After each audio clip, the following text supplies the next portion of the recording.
الحمد لله رب العالمين، والصلاة والسلام على رسولنا محمد وعلى آله وصحابته والتابعين. سبحانك لا علم لنا إلا ما علمتنا إنك أنت العليم الحكيم. اللهم علمنا ما جهلنا وارزقنا العمل بما علمتنا. وبعد، في البداية أشكر الأخوة القائمين على هذا المكان جزاهم الله خير لحسن الظن وحسن الاستضافة، فلهم من الله المثوبة والأجر والعطاء. كذلك أشكر جميع الأخوة الحضور جزاهم الله خير، أعطوا من وقتهم وقطعوا من حياتهم لحضور مثل هذه الكلمة ولحضور مثل هذه المحاضرة، لعل وعسى أن يخرجوا منها في النهاية في شيء يعود عليهم بالنفع والفائدة. وعموما كلمة أكررها دائما: المتكلم بين يديكم إذا ما نفعكم بشيء فإنه بإذن الله لن يضركم بشيء. فهي إن شاء الله كلمات نسمعها ونتعظ بها ونتناصح بها ونتبادل الحديث، لعل وعسى أن نخرج بعد نصف ساعة أو بعد ساعة أو أقل من ذلك أو أكثر بفائدة تعود علينا جميعا بالنفع بإذن الله سبحانه وتعالى. ولا يخفاكم فضل مثل هذه المجالس أنها تحفها الملائكة وتغشاها الرحمة وتنزل فيها السكينة، ويذكر الله عز وجل هؤلاء القوم عنده. والله عز وجل كما صح عنه النبي صلى الله عليه وسلم قال: قوموا مغفور لهم. فإن هؤلاء الناس يقومون مغفور لهم بإذن الله عز وجل برحمة الله سبحانه وتعالى وببركة تعلم مثل هذا العلم. فهذا حقيقة مقدمة، لا يخفاكم فضل مثل هذه العلوم. ولا شك أن القلوب قد تضمر ويصيبها شيء من الضعف في بعض الأحيان، فهي حقيقة في حاجة ماسة ما بين فترة وأخرى أن الإنسان يسمع من الأذكار، وأن الإنسان يسمع من النصح ومن المواعظ، لعل وعسى أن هذا الإنسان يتيقظ من هذه الغفلة التي يعيش بها. كما ثبت عن بعض الصحابة قالوا: تعالى نؤمن ساعة.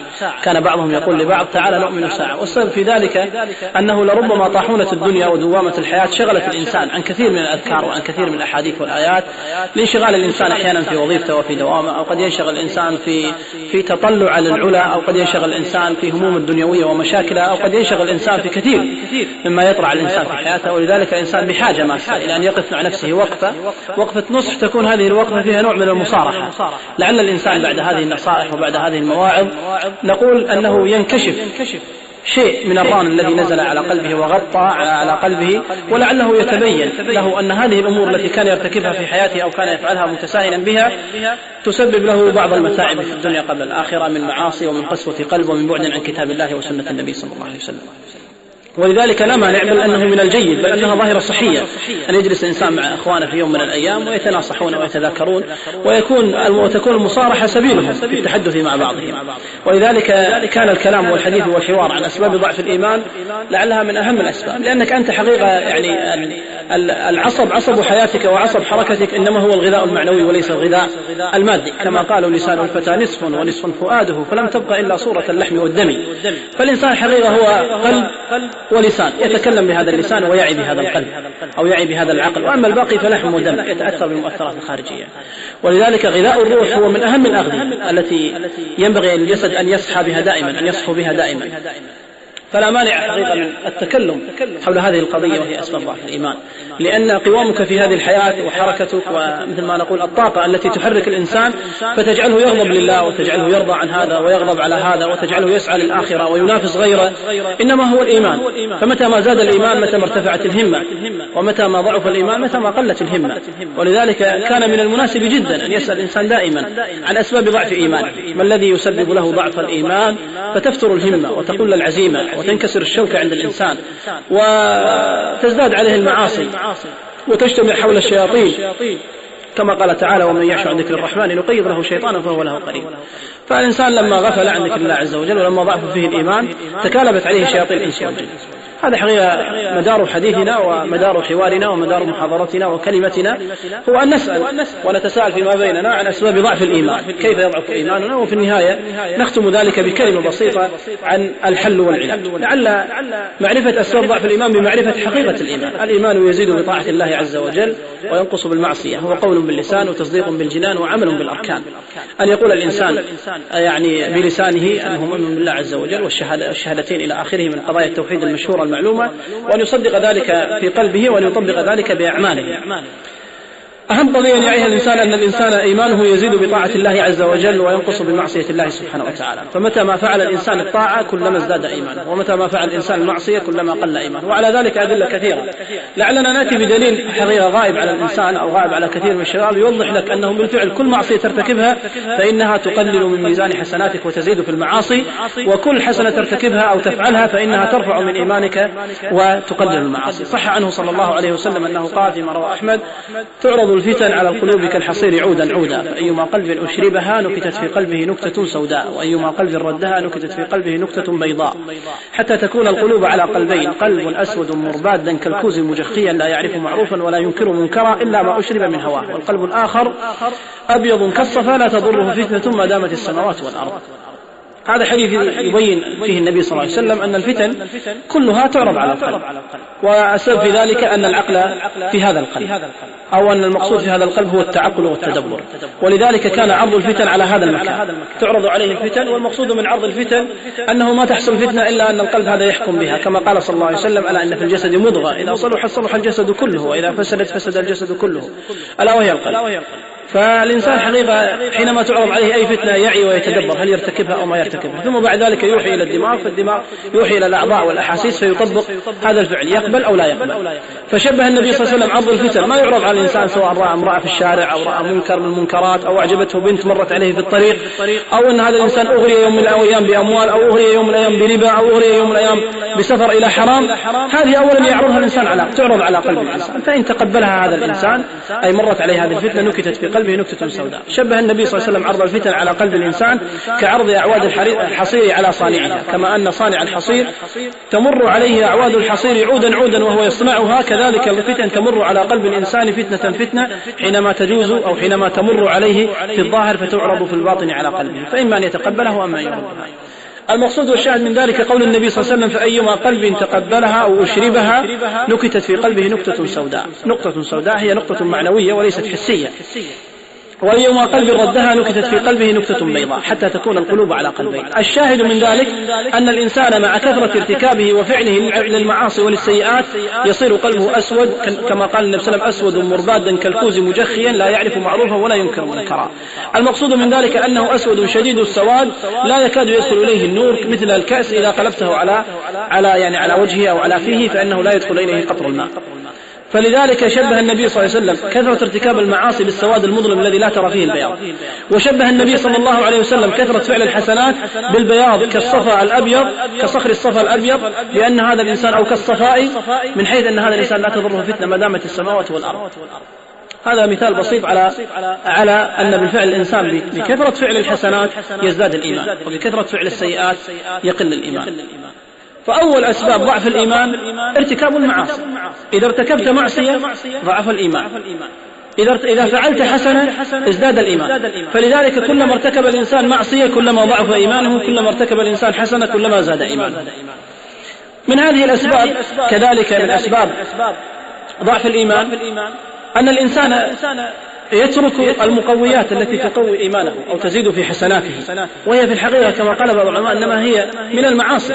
يعني أول سبب من الأسباب أو السبب الرئيسي في ضعف الإيمان ارتكاب المعاصي، ويندرج تحت هذه الأسباب كثيرة، قد تكون بعضها من فعل المكروهات وقد يكون بعضها من فعل المحرمات فتكون من المعاصي. قال العلماء: ومن ذلك من أسباب ضعف الإيمان أن الناس يهجرون القرآن. قول بعض الصحابة كما ذكر ابن هشام في السيرة قال: كان أصحاب النبي صلى الله عليه وسلم إذا شعروا بضعف في إيمانهم أقبلوا على كتاب الله عز وجل. ثم ذكر ابن هشام قال: ومن وجد ضعفا في إيمانه فليقرأ سيرة سلف الأمة وليتدبر كتاب الله عز وجل فإن فيها تقوية لإيمانه. يعني مثل هذه العبارات التي تذكر. فالإنسان حقيقة كلما شعر بضعف إيمانه المفترض منه أن يلجأ إلى كتاب الله عز وجل. فمن أسباب ضعف الإيمان هجران كتاب الله عز وجل، والهجران على أقسام كما ذكرها ابن القيم: هجران قراءة القرآن هذا نوع من الهجر، هجران تحكيم كتاب الله عز وجل نوع من الهجر، هجران حفظ كتاب الله عز وجل نوع من الهجر، هجران التدبر حينما تقرأ القرآن فيقرأ الإنسان قراءة مثل ما يقرأ الجرائد فما يتدبر القرآن هذا نوع من الهجر، هجران التداوي والعلاج بكتاب الله عز وجل فهذا نوع آخر من الهجر. فكل هذه من أسباب ضعف الإيمان أن الإنسان يهجر كتاب الله عز وجل. يا أخي لنكون صريحين مع بعض، من فينا يقرأ القرآن في اليوم يقرأ له جزء كامل؟ أو من فينا ملتزم كما التزم كثير من الصالحين ممن كان قبلنا أنه لا ينام الليل حتى يقرأ من الأجزاء ما الله عز وجل به عليم؟ ما حد يقرأ هذا إلا النادر اليسير. أنا ما أطعن في الناس، وإنما الواقع يحكي هذا. الواقع يحكي أن الكثير من الناس لا يعرفون القرآن إلا من رمضان إلى رمضان، بل أن الكثير من الناس ما يعرفون آيات في القرآن هي موجودة والله ما يعرفون هذه من القرآن. بل لو طلبت من البعض أن يقرأ لك القرآن قراءة خاطئة، والسبب في ذلك أنه لا يقرأ القرآن فلا يعرف أن يصحح القراءة من الصواب، يعني لا يعرف الصواب من الخطأ، وهذا في الحقيقة يسبب ضعف الإيمان. أن الإنسان أو أن الناس حينما يهجرون كتاب الله عز وجل لا شك أن إيمانهم سيضعف، لأن ذكرنا في المقدمة أن الإيمان يزداد بالطاعة وينقص في المعصية. كذلك وحتى لا نطيل في هذه النقطة من أسباب ضعف الإيمان الصحبة السيئة.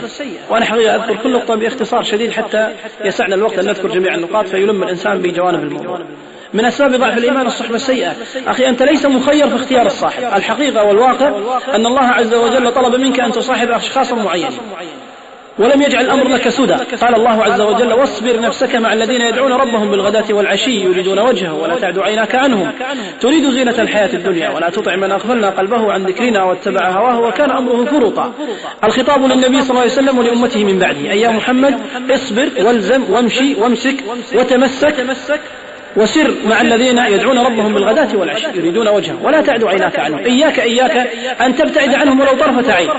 ففي الحقيقة اختيار الأصحاب ليس أمر أنت حر فيه تماشي الإنسان اللي معه مصلحة مادية ولربما كان هذا الإنسان لا يصلي ولا يصوم، وتماشي الإنسان اللي عمره ما دخل إلى مسجد، وتماشي الإنسان اللي ما يذكر الله عز وجل، وتماشي الناس الذين يتمسخرون في القرآن. أنت ليس مخير في هؤلاء الناس، بل إن الله عز وجل أمر وطلب منك أن تختار الناس الصالحين فتمشي معهم، بل ونهانا أن نجالس الناس الذين يستهزئون في كتاب الله عز وجل. وإذا رأيت الذين يخوضون في آياتنا فلا تقعد بعد الذكرى مع القوم الظالمين. فالإنسان كما قال الله عز وجل في آيات كثيرة نهى أن يجالس الإنسان الصالح هؤلاء الناس الذين يخوضون في آيات الله عز وجل ويستهزئون بها ويتكلمون ويتمسخرون في القرآن وفي السنة وفي أهل الدين. مطالبين نحن مطالبة شرعية لا نصحب هؤلاء الناس. فلذلك اختيار الصاحب يا أخوان له أثر كبير جدا في ضعف الإيمان وفي زيادته. ضع نفسك أنت حينما تصاحب إنسان إذا فعلت معصية نصحك وما جاملك، وإذا فعلت طاعة شد على يديك، وإذا رآك يوم من الأيام تنام عن صلاة الفجر اتصل فيك ووعظك وما جاملك. وهذا لا شك أنه له تأثير كبير في حياة الإنسان. أما إذا كان الإنسان يمشي مع ناس يجاملون في حياته كلها وهؤلاء الناس لا يهتمون إذا ارتكب معصية أو طاعة فلا شك أنه سينهار إيمانه وسيضعف إيمانه من غير أن يكلم أحد. وسبب في ذلك أن الأصحاب ليسوا على المستوى المطلوب. ولذلك يسعى الإنسان دائما ويجتهد أن يصاحب الناس الخيرين الصالحين، لأن الخيرين على أقل ما يقال أنهم في مجالسهم لا تدور المعصية، وعلى أقل ما يقال أنهم لا يجاملون أحد. من منكم الآن يستطيع في مثل هذا المجلس أن يسب أو أن يشتم؟ ما أحد يستطيع. لا أقول خوفا وإنما حياء، لأنك أنت تجلس في مجلس في طلاب علم وفي ناس أهل دين وفي ناس ما يرضون وما يجاملونك على هذا الخطأ.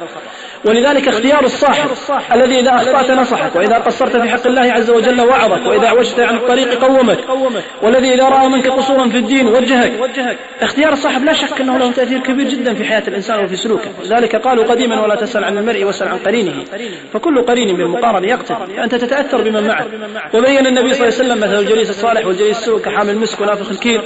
فحامل المسك إما أن تجد منه ريحا طيبة، إما أن تبتاع منه وتجد منه ريحا طيبة. يعني الناس الصلحاء إما أنك تستفيد منهم أو على الأقل تسمع منهم كلام طيب، ما تسمع منهم معصية ولا غيبة ولا نميمة ولا حش وقرض الناس، وإنما ما تسمع منهم إلا الآيات والأحاديث والشيء الطيب. ونافخ الكير إما أن تجد منه ريحا خبيثة أو يحرق ثيابه.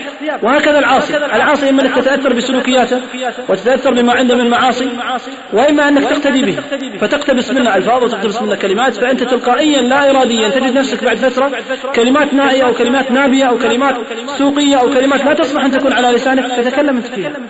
وسبب في ذلك أنك تأثرت بمن تمشي معه. فلذلك هذا من أسباب ضعف الإيمان أن الإنسان يصاحب أصحاب ليسوا على المستوى المطلوب، أو بالأحرى هؤلاء الأصحاب لا يدخلونه الجنة على حاله.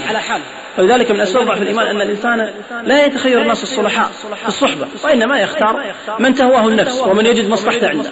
فإنما تدور مصلحته يدور معه. إذا تدور مصلحته عند إنسان لا دين له يمشي معه، وإذا تدور مصلحته عند الإنسان لا يصلي يمشي معه، وإذا تكون مصلحته عند الإنسان المنحل يمشي معه، ما عنده مانع، المهم أن تقضى مصلحته. وهذا في الحقيقة يا أخوان من الأسباب التي تؤدي في النهاية إلى ضعف الإيمان، لأن الإنسان يدور في حلقة مفرغة ويدور حول إنسان هو بحاجة إلى أن ينقذ، فكيف يعطيك وفاقد الشيء لا يعطيك. كذلك من أسباب ضعف الإيمان ولعله سبب رئيسي، وهو حقيقة نحن في حاجة إلى التكلم عنه أو بإطالة، أو من أسباب ضعف الإيمان استصغار الذنوب. الإنسان يعمل الذنب فلا يضع الاعتبار. الإنسان يعمل الذنب فلا يضع الاعتبار. يعني أضرب لكم على ذلك مثلا، كم موظف عندنا في الدولة يخرج يوميا صباحا من الساعة 7 إلى الدوام؟ أكثر من 300,000 موظف يخرجون يوميا. 300,000 كم إنسان منهم يقوم فيصلي الفجر؟ على أحسن احتمال وعلى أحسن فرضية 10 صلاة. هذا على أحسن احتمال، لأن تدخل مساجد 600 مسجد عندنا في الكويت، لو تدخل مساجد تجد كل مسجد مستوى 10 إلى 20 إنسان صلاة الفجر، فلو جمعتهم كلهم ما يطلع لك حتى 60,000 إنسان أو حتى 600 إنسان. فلذلك يا أخوة استصغار الذنوب مثل قضية النوم عن صلاة الفجر. اليوم ينام عن صلاة الفجر، إنما وقت صلاة الفجر عنده إذا أراد الذهاب إلى الدوام، فإذا أراد أن يذهب إلى الدوام استيقظ الصبح فتوضأ وصلى، وكأن الله عز وجل شرع صلاة الفجر في وقت الذهاب إلى الدوام، لم يشرعها الله عز وجل في وقت محدد إن الصلاة كانت على المؤمنين كتابا موقوتا، وإنما شرعها الله عز وجل مع الدوامات. مثل عملية الإفطار، قبل ما تروح دوام تفطر في نفس العملية عنده، قبل ما يروح دوام يصلي الفجر، وهو حقيقة يعتقد أن هذا العمل صحيح ومقبول، وهذه مسألة خطيرة جدا، مسألة جدا خطيرة، حتى أن الشيخ ابن باز قال أخشى عليهم من الكفر لما سئل عن هذه المسألة، واستدل بأدلة منها أن الله عز وجل عذب أقوام وأزالهم لا بسبب تركهم الصلاة، وإنه بسبب أنهم أخروها، فخلف من بعدهم خلف أضاعوا الصلاة واتبعوا الشهوات. أضاعوا الصلاة بسبب قال أخروها عن وقتها، إضاعتها تأخيرها عن وقتها. فالإنسان حينما يعلم أن الله عز وجل كتب عليه الصلاة الآن في الساعة 4 إلى 10 أو 4 إلى 5 يد الفجر، فلا يقوم يصلي الفجر إلا الساعة 7. نعم متعمد ما يبذل الأسباب، بل أنه يرى أن وقت صلاة الفجر هو الساعة 7 لم يروح الدوام، فهذا قد صلى الصلاة في غير وقتها متعمدا، حتى قال بعض الفقهاء إخراج الصلاة عن وقتها عامدا متعمدا لا يصح له قضاءها. يعني لو صلى صلاة المغرب أخر المغرب أو أخر صلاة العصر حتى دخل عليه وقت المغرب وهو عالم بالوقت وغير مقيد وأن هذا الإنسان ممكن له أن يصلي، لا تقبل من الصلاة لو صلاها بعد المغرب، لأن الله حدد لها وقتا، فما دام أن الإنسان أخرها عن وقتها متعمدا لا تقبل منه، ويعتبر تاركا لها متعمدا، ومن ترك الصلاة متعمدا كفر. فلذلك ذنب الناس يرى صغير، لا شنو يعني تأخير الصلاة هذا أمر بسيط، بل إن كل الناس معتادة عليه، بل الغالب في النساء والرجال خاصة النساء ما تصلي، هل إذا كانت تصلي ما تصلي إذا طلعت الصبح، لما تروح مدرستها تصلي، ولا إذا راح الزوج دوام الساعة 10 قاعدة في النوم تصلي. هذا في الحقيقة أخوان أمر عظيم جدا، استصغار هذا الذنب قد يدخل الإنسان جهنم. إن الرجل يتكلم بالكلمة لا يلقي لها بال من سخط الله تهوي به في جهنم. ليس شرط ما دام الحديث نص على الكلام إذا أنه فقط صغائر الكلام هي التي ترمي في جهنم، لا، كذلك صغائر الأفعال. ربما الإنسان فعل فعل لا يلقي له بال، لكن هذا الفعل عند الله عظيم وتحسبونه هينا وهو عند الله عظيم. ولعل مثل في ذلك قصة الذين استهزأوا بصحابة النبي صلى الله عليه وسلم فقالوا هم أكبرنا بطونا وأجبننا عند اللقاء في غزوة تبوك، فأنزل الله عز وجل قل أبي الله وآياته ورسوله كنتم تستهزئون. قالوا يا رسول الله كنا نضحك، إنما كنا نخوض ونلعب. فاستصغار بعض الذنوب والواحد يراها أنها لا شيء، وفي الحقيقة هي أمر عظيم جدا. مثل هذه الذنوب تتراكم على الإنسان ذنب فوق ذنب وفوق ذنب، وإن النار من مستصغر الشرر، النار دائما شرر وبعد شرر ثم تكون ذنوب عظيمة، ولذلك كلما استصغر الإنسان الذنب كلما أثقله ذنبه. قال أنس بن مالك فيما رواه البخاري وهو صحيح قال إنكم لتعملون أعمالا كنا نعدها على عهد رسول الله صلى الله عليه وسلم من الموبقات، وفي رواية من الكبائر. أعمال بسيطة ترونها لا شيء، قد يكون هذه الأعمال هي ترك واجبات أو تكاسل في أداء واجبات أو فعل محرمات. إنسان تمر عليه امرأة فلا يرى بأس أنه ينظر لها ويتمقل فيها ويشوفها ويقلبها من فوق ومن تحت، يرى أن هذا أمور بسيطة، يعني أن الحسنات تذهب السيئات، ويرى أنه إن شاء الله أن الله يبسط يده بالليل ويتم مسيء النهار وبالنهار يتم مسيء الليل، والعملية ماشية إن شاء الله غفور رحيم. بينما حقيقة الأمور عظيمة ترى عند الله عز وجل، لأن الإنسان لا ينظر إلى الذنب في حق ذاته كذنب، وإنما ينظر إلى من يعصي. لا تنظر إلى الذنب صغير ولا كبير، وإنما انظر إلى من تعصي، أنت تعصي الله عز وجل. ولذلك استصغار الذنوب وتراكمها على الإنسان تهلك في النهاية، تهلك الإنسان في النهاية.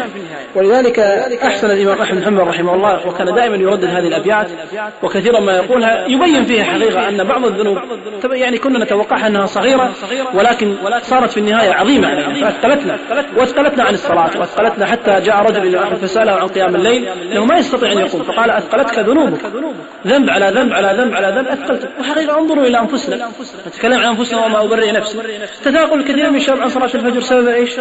ذنوب متراكمة على هذا الإنسان. ما عنده مانع يسهر على التلفزيون إلى الفجر، وما عنده مانع أن هذا الإنسان يسترسل في النظر المحرمات، وما عنده مانع أن يكذب على فضحك، وما عنده مانع أن يغتاب، وما عنده مانع أن يضيع أوقاته فيما لا يعود عليه في النفع، وما عنده مانع أنه يسترسل في المزاح حتى يقع في الكذب، وما عنده مانع أن يهجر القرآن شهر وشهرين. هذه الأمور حينما تتراكم على الإنسان فيأتي الإنسان يريد أن يقدم حسنة ما يقدر، ما يستطيع الإنسان أن يقدم حسنة، والسبب أن الذنوب تثاقلت عليه وتراكمت عليه.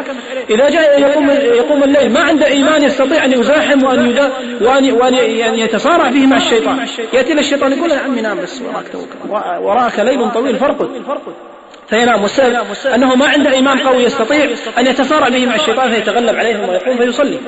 يأتي صيام الاثنين أو الخميس أو غيرها من الأيام ما عنده قدرة أن يصوم، والسبب أنه ما عنده قدرة، ما عنده حسنات تدفع وما عنده حسنات تقوي هذا الإنسان. ولذلك كان الإمام أحمد يذكر ودائما يردد هذه الأبيات، قال إذا ما خلوت الدهر يوما فلا تقل خلوت ولكن قل علي رقيب، ولا تحسبن الله يغفل ساعة ولا أن ما تخفي عليه يغيب، لهونا لعمر الله حتى تتابعت ذنوب على آثارهن ذنوب، فيا ليت أن الله يغفر ما مضى ويعدل في توباتنا فنتوب. فلا شك أن ترك الذنوب والذنوب والذنوب والذنوب تتراكم على الإنسان حتى تهلك في النهاية، وتجعل هذا الإنسان لا يستطيع، بل تجعل هذا الإنسان رهين هذه المعاصي، وتجعل هذا الإنسان مقيد في هذه المعاصي. كذلك من أسباب ضعف الإيمان أن الإنسان يسوف في التوبة، كل يوم يقول إن شاء الله بكرة أتوب، تو إحنا شباب، يعني مستوى أعمار وفيات الناس الآن 63-70 سنة، وإن شاء الله إحنا أمامنا الحياة طويلة وتونا 17-20 سنة، وإن شاء الله يعني المطاوعة اللي تشوفونهم هذول يعني استانسوا في الدنيا ولو مخلصوا وراحوا وتابوا وخلنا إحنا نستانس. وهكذا من هذه التسويفات التي يدخل فيها الشيطان أو يدخل فيها إبليس على الإنسان. فلذلك ما يسارع الإنسان في التوبة، والسبب أنه على أمل أنه والله بالفعل يعيش 30-40 سنة 50-60 سنة، ولا يدري كما قالوا يعني الموت كأس وكل الناس تشربه، ويأتي حقيقة فجأة الإنسان، الموت يأتي فجأة للإنسان. ولربما إذا أكثر الإنسان من الذنوب والمعاصي عاقبه الله فعجله بالموت، كما قال الله عز وجل فلما آسفونا انتقمنا منهم. قال العلماء آسفونا أغضبونا، يعني يغضب الله عز وجل، استرسلوا سكتنا عنهم مرة مرتين ثلاثة، قلنا اليوم يتوبون، اليوم يبطل من الفعل المنكر، اليوم يترك الناس هذول يصلي الفجر، ما في فائدة. فلما آسفونا انتقمنا منهم أغضبونا أخذناهم. ولذلك صح النبي صلى الله عليه وسلم أنه قال موت الفجأة أخذة أسف، يعني إذا أخذ الله عز وجل الإنسان على حين جر وهو على معاصيه فهي أخذة غضب من الله عز وجل، فيرفعه الله عز وجل إليه بأدرانه ومعاصيه وذنوبه وخطاياه، فما يمهله الله عز وجل أن يتوب ويرجع إليه سبحانه وتعالى، لأن الله عز وجل قد أمهله فما استفاد من هذه المدة، فأخذه الله عز وجل أخذ عزيز مقتدر. وأما إذا أراد الله بالإنسان خيرا فإنه يمهله ولعله يصيبه المرض فيعود الله عز وجل ويرجع ويتوب، هذا كله بالنسبة للعاصي. وأما المؤمن فإن شاء الله لو توفاه الله عز وجل على فجأة أو على غيرها فإنه على خير من الله عز وجل. فلذلك يا أخوان من أسباب ضعف الإيمان أن الإنسان دائما يسوف في التوبة، غدا أتوب بعد غد أتوب، وهكذا يسترسل الإنسان حتى تتراكم عليه الذنوب فلا يستطيع، ما نقول أن يتخلص منها بل لا يستطيع أن يفارقها. هذا يا إخوان من أسباب ضعف الإيمان. كذلك من أسباب ضعف الإيمان أن الإنسان يهتم بالظاهر دون الباطن، وهذه قضية حساسة جدا ومهمة الإيمان. الاهتمام بالظاهر دون الباطن أمر في الحقيقة خطر جدا. أصل الإنسان باطنه وليس ظاهره، فإذا صلح الباطن انعكس على الظاهر، وإذا فسد الباطن انعكس على الظاهر. قال صلى الله عليه وسلم ألا إن في الجسد مضغة إذا صلحت صلح الجسد كله، وإذا فسدت فسد الجسد كله، ولا وهي القلب. بمعنى إذا رأيت إنسان ظاهره حسن وظاهره إن شاء الله محافظ على العبادات فاعلم أن القلب يوعز إليه بأن يقوم بهذه الحسنات فيفعل. وإذا رأيت إنسان أن ظاهره يرتكب المعاصي فاعلم أن قلبه قد فسد وقلبه يوعز إلى هذه الأعضاء فترتكب المعاصي. بمعنى أن الإنسان إذا كان قلبه صالحا وهو الذي يسمى بالضمير وهي التي تسمى بالتقوى وهو الذي يسمى بالإحساس الداخلي، إذا كان هذا الإحساس موجود عند الإنسان وهذا الضمير موجود وهذا القلب حي وينبض فلا شك أنه سيوعز إلى جميع الأعضاء أن لا ترتكب الحرام، ما ترتكب الحرام. فإذا رأى امرأة أوحى القلب أو أوعز القلب إلى العينين أن اغمضي فغمضت العينين، وإذا عرض عليه حرام أوحى القلب أوعز القلب إلى اليدين أن لا تمتثل، وإذا دعي إلى معصية أوعز القلب إلى الرجلين أن لا تمشي فما تمشي. والسبب في ذلك القلب حي في الداخل، ما يستطيع أي جهة خارجية أن تخترق هذا القلب، لأن هذا القلب هو الذي يسير هذه الجوارح. وأما إذا كان الإنسان قلبه ميت أو قلبه فيه معاصي أو كان فيه دخل فلا شك أن اليد ستمتد إلى حرام، وأن اللسان سيتكلم في الحرام، وأن العين ستنظر إلى حرام، وأن اليد ستمشي إلى حرام، وأن الرجل ستمشي إلى حرام، وكذلك ينعكس حتى على بطن الإنسان فسيدخله الحرام. والسبب في ذلك أن الإنسان مهتم في باطنه ومهتم في قلبه. تسمعون بطبيعة الحال عن الإمام البخاري وتسمعون عن الإمام مسلم وتسمعون عن غيره من العلماء، من فيكم يعرف عن عبادة هؤلاء الناس؟ نسمع صحيح عن حفظهم ونسمع صحيح أنهم ألفوا وأنهم كتبوا، ولكن من فيكم قرأ سيرة هؤلاء الناس السيرة العبادية التقوى؟ كم كانوا يصلون، كم كانوا يقومون من الليل، كم كانوا يتهجدون، كم كانوا يبكون لله، خوفهم وورعهم إنابتهم. ما نعرف هذا جانب مقبول أو جانب أغفلناه في حياة السلف. ما نعرف عن السلف إلا نعرف قد يعرف الإنسان شجاعتهم، قد يعرف الإنسان حفظهم، قد يعرف الإنسان حرصهم، ولكن كثير من الجوانب المهمة، الخشية، التقوى، الإنابة، الخوف، الرجاء، التوكل، من الأعمال القلوب التي في الحقيقة هي عصب هذا الإنسان ما نعرفها. البخاري رحمه الله يذكر في كتابه أنه ما وضع حديثا حتى صلى ركعتين استخار الله فيه. احسبها عن 4000 حديث. ما وضع حديث في كتابه حتى صلى ركعتين استخار الله عز وجل، خوف من الله عز وجل. غير هذا قيام الليل كل يوم يقول. شيخ الإسلام تيمية قال إذا أعيتنا مسألة، يقول ابن القيم كانت إذا أعيته مسألة قام لله عز وجل فصلى وصلى وصلى وانهالت دموعه وتمرغ بين يدي الله عز وجل حتى يفتح الله عز وجل له في هذه المسألة فيجيب الناس فيها.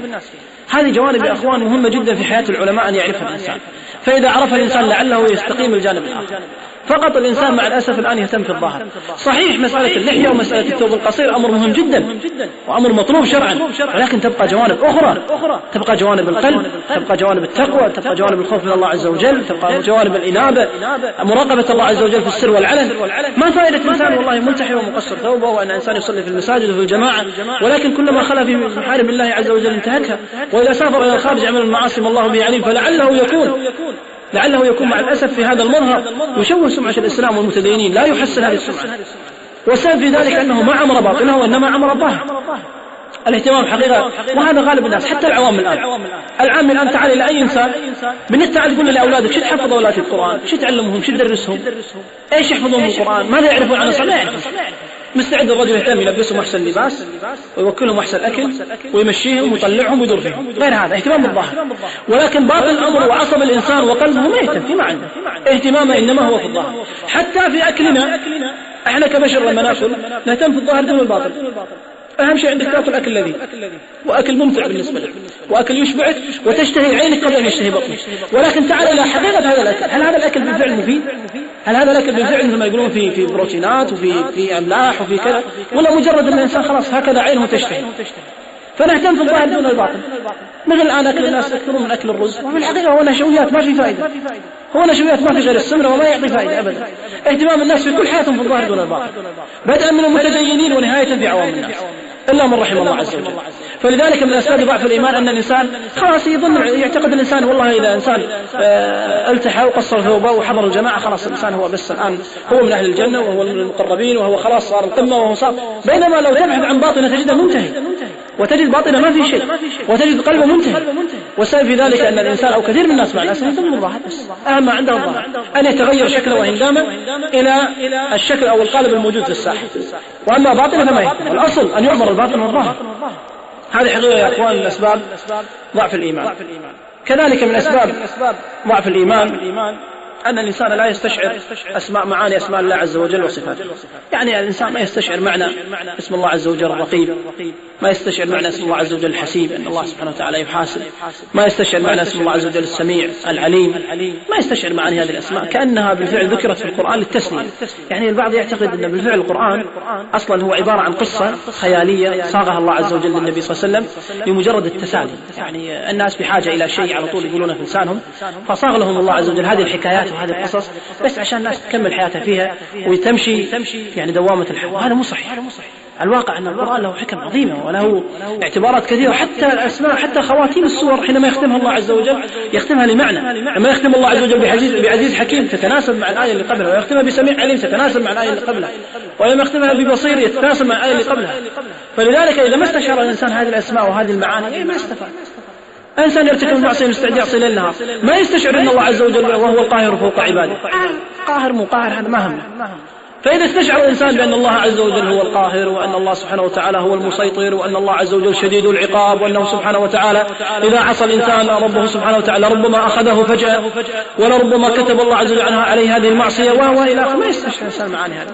كانها أسماء مثل أسماء الناس اللي تسمون فيها خالد محمد زيد إلى آخره، أسماء في حقيقتها لا معنى لها.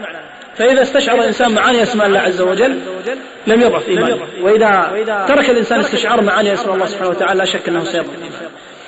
كذلك من أسباب ضعف الإيمان أنه يغيب عن الإنسان ما أعد الله عز وجل للمتقين وما أعد الله عز وجل للعصاة.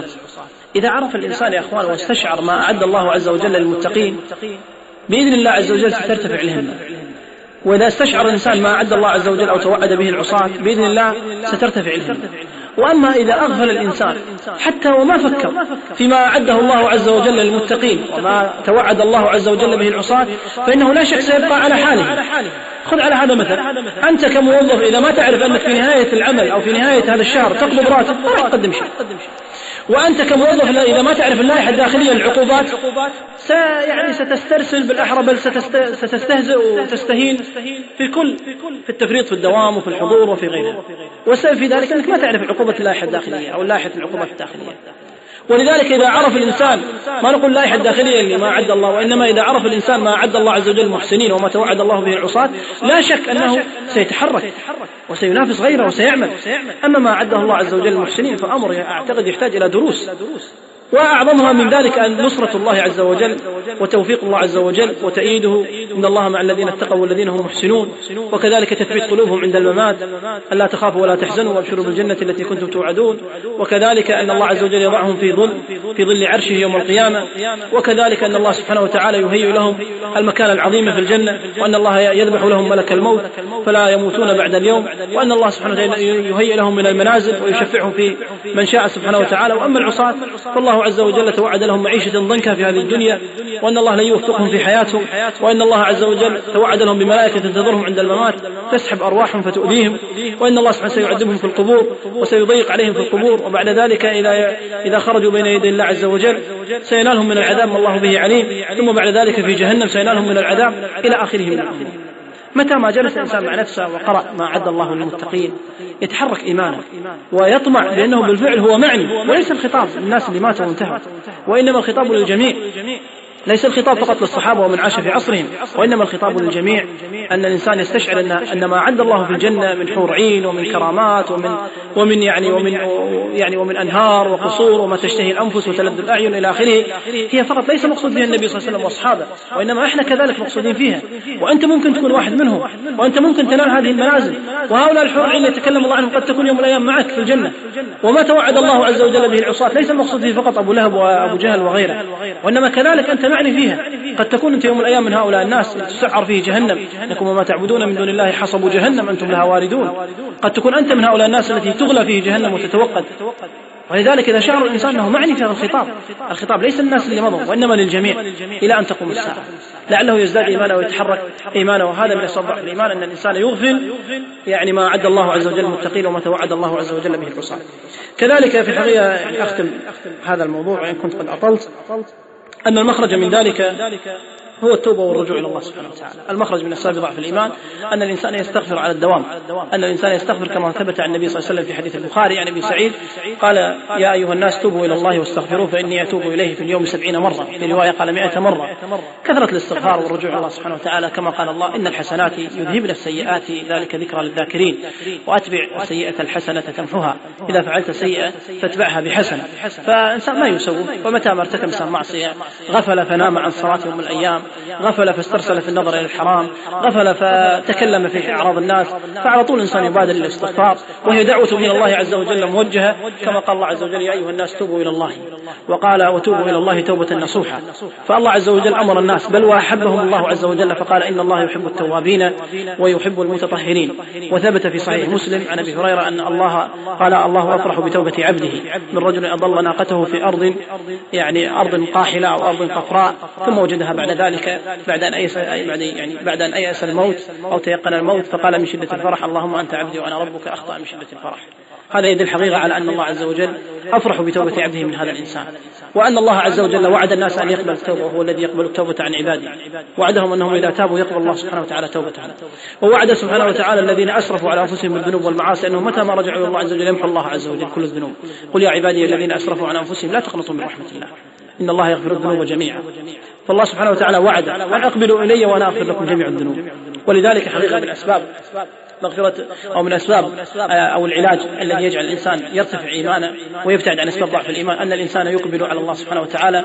وكذلك من الأسباب أن الإنسان يندم دائما على هذه المعصية ويتفكر بالفعل أن هذه المعصية لعلها تجر قدميه إلى النار، ولعل هذه المعصية تكون سبب في هلاكه في الدنيا قبل الآخرة، ولعل هذه المعصية تحرم من كثير من أعمال الخير، كما قالوا يعني أن العبد لا يحرم الرزق بالخطيئة يعملها، فالإنسان حقيقة قد يعمل معصية من المعاصي فتحرم من خير كثير أعده الله عز وجل له في الدنيا قبل الآخرة، والسبب في ذلك معصية يرتكبها. وفي الختام حقيقة أذكر لكم بعض الأبيات ذكرها الإمام أبي إسحاق الألبيري رحمه الله، وهو حقيقة من الناس من علماء أرقاء القلوب ذو شفافية، وهو في الحقيقة كل ما يرى من هذه الدنيا ومن تقلباتها إنما يعكسه على نفسه، فلذلك إذا رأى تحرك الريح تذكر ريح جهنم يوم القيامة، وإذا رأى يعني الغبار تذكر غبار جهنم، وإذا رأى شدة الحر تذكر حر جهنم، وإذا رأى زحام الناس في الحج تذكر المحشر وزحام الناس في المحشر، وإذا رأى الراحة تذكر الجنة، وإذا رأى الماء البارد تذكر ما أعد الله عز وجل، أو بالأحرى تفكر فيما أعد الله عز وجل للمتقين.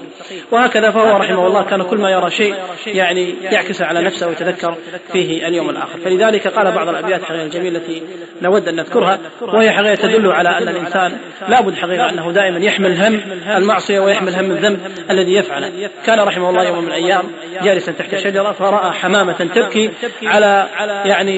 على مولودة لها أو على حمامة صغيرة قد ماتت، وقعت من العش فماتت، فجلست هذه الحمامة تبكي يعني يراها تخرج أصوات وتنوح، فقال في أبيات له: أحمامة البيدى أطلت بكاك فبحسن صوتك ما الذي أبكاك، إن كان حقا ما ظننت بأن نبي فوق الذي بك من شديد جواك، إني أراك قد دهيت بفرقة من مؤنس لك فارتمطت بذاك، لكنما أشكوه من فرط الجوى بخلاف ما تشكين من بلواك، أنا إنما أشكو الذنوب وأسرها ومناي في الشكوى منال فكاك، وإذا بكيت سألت ربي رحمة وتجاوزا فبكاي غير بكاك. ولذلك قال في أبيات أخرى: من ليس بالباكي ولا المتباكي لقبيح ما يأتي فليس بذاكي، نادت بي الدنيا فقلت لها اذهبي ما عد في الأكياس من لباكي. فلذلك حقيقة الإنسان أنه دائما يعطي من وقته ويتوب ويرجع الله سبحانه وتعالى ويتفكر فيما فعل من الذنوب ومن المعاصي، لعل الله سبحانه وتعالى يعطيه إيمان ويعطيه قوة ترتفع فيه همته وينهض من سباته ويلحق في الركب الأول. أقول باختصار مرة أخرى: السبب الأساسي من أسباب ضعف الإيمان ارتكاب المعاصي، وارتكاب المعاصي لها أسباب، منها الصحبة السيئة، ومنها كذلك هجر كتاب الله عز وجل، ومنها تسويف التوبة وأن الإنسان يسوف التوبة والرجوع إلى الله سبحانه وتعالى، ومنها استصغار الذنوب وأن الإنسان لا يستشعر هذه الذنوب، ومنها أن الإنسان كذلك لا يستشعر معاني أسماء الله عز وجل وصفاته، وكذلك أن الإنسان لا يقرأ ولا يتدبر ما أعد الله عز وجل للمتقين في الآخرة وما توعد الله عز وجل به العصاة. والمخرج من ذلك أن الإنسان يعود إلى الله عز وجل بالبكاء والتوبة، ويجلس مع نفسه ولو ساعة في كل يوم أو في كل أسبوع يتذكر ما فرط وما قدم، لعل الموت يباغته وهو لا يعلم. هذا في النهاية، وإن أصبت فمن الله وإن أخطأت فمني ومن الشيطان، وأبرأ من حولي وقوتي ولا حول ولا قوة إلا بالله العلي العظيم. اللي عنده سؤال استفسار توضيح تعقيب مناقشة يتفضل، وجزاكم الله خير. تفضل شيخ. الحمد لله والصلاة والسلام على رسول الله وعلى آله وصحبه.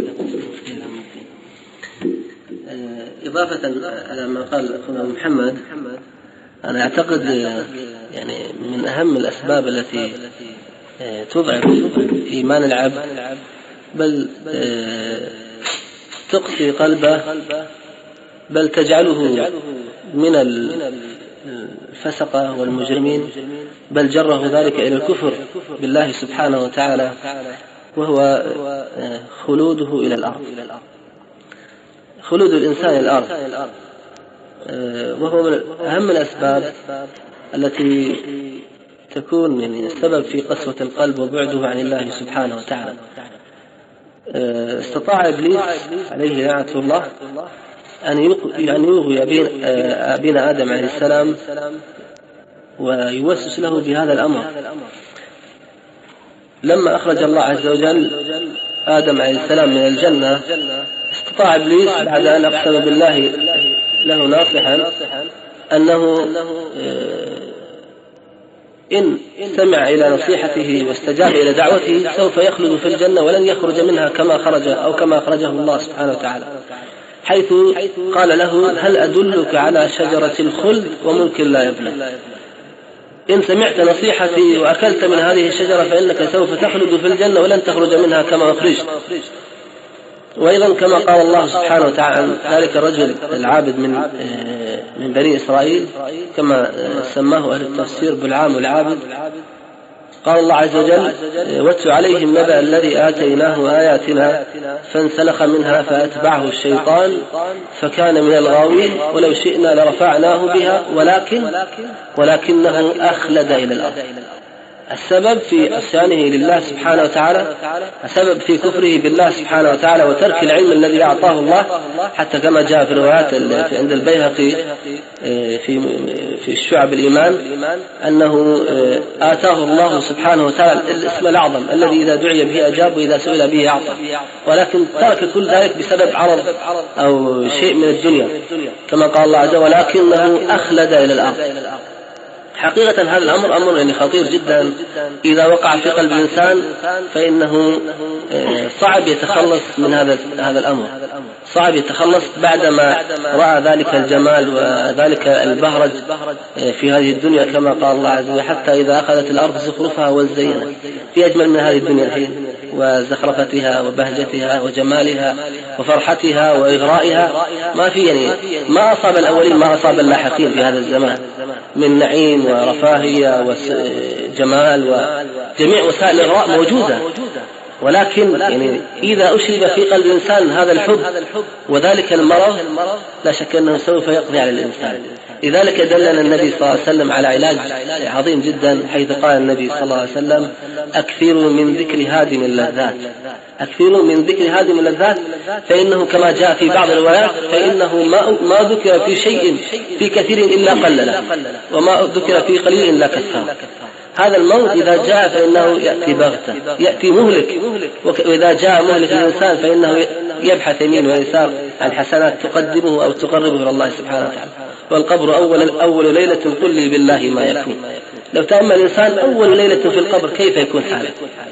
لذلك قال ابن الجوزي في كتاب مدهش أبيات جميلة وعبارات لطيفة جدا، يقول: يا من هو على محبة الدنيا متهالك، أما علمت أنك عن قليل هالك، أما تيقنت أن الدنيا محبوب تارك، أين الوالدون وما ولدوا، أين أصحاب المعاصي على ماذا وردوا، أما خلوا في ظلمات القبور بكوا والله وانفردوا، أما كلما قدموا وجدوا فمنهم أقوام شقوا وأقوام سعدوا. فلا شك أن هذه حقيقة ثابتة إذا وقعت، حب الدنيا إذا وقع في القلب الإنسان فإنه مدمر لحياة الإنسان. لذلك قال النبي صلى الله عليه وسلم في رواية ابن ماجه وحسن الشيخ ناصر: الفقر أخشى عليكم وأيم الله لو امرئ هلك أو زاغ لم يزغه إلا هي، أي الدنيا. ما يظل إنسان في هذه الدنيا ما يترك سبيل الصلاح والفلاح والخير والصحبة الطيبة والأفعال الطيبة إلا بسبب هذه الدنيا، كما قال النبي صلى الله عليه وسلم: وأيم الله لو امرئ هلك أو زاغ لم يزغه إلا هي. الضمير عائد على الدنيا، فإنه مهلك الإنسان ومدمر لحياة الإنسان الداعية. بل حياة كل إنسان مسلم إذا رأيته يعصي الله اغتنم أنه قد خلد إلى الأرض، كما استطاع إبليس أن يجر آدم عليه السلام، وكما استطاع إبليس أن يجر بالعام العام. هذه زيادة كان الشيخ زيادة كذا. أعتقد أن الكلام متوافق. زيادة الشيخ جزاه الله خير تساوي أن الإنسان خلوده إلى الدنيا بمعنى أن الإنسان لا يتفكر فيما أعد الله عز وجل في الآخرة للمحسنين، وكذلك لا يستشعر ما توعد الله عز وجل به العصاة، فهذا سببه خلوده إلى الدنيا. فالإنسان إذا خلد إلى الدنيا لا شك أنه سيرتاح إليها، ولذلك لن يفكر نهائيا فيما أعد الله عز وجل للمتقين، وكذلك لن يتفكر فيما توعد الله عز وجل العصاة. في الحقيقة أسباب ضعف الإيمان أسباب كثيرة على رأسه، يمكن أن أحرق نقاط ما ذكرتها لضيق الوقت، منها الغرور، ولعل المهلك لإبليس أول ما أهلكه هو الغرور والكبر، وهذا أهلك كثير من الناس، إنه يغتر يظن أن صلاته ويظن أن عبادته خلاص أصبح الإنسان هذا من أهل الجنة ومن المقربين، وهو في الواقع لا شيء. ولذلك يغتر الإنسان فيظل يتهالك مع نفسه ويضع ضعف إيمانه ولا يشعر، والسبب في ذلك أنه مغتر بما عنده من العبادات. فإن شاء الله لعل مرات أخرى نفصل أو نزيد، وجزاكم الله خير. جزاك الله خير.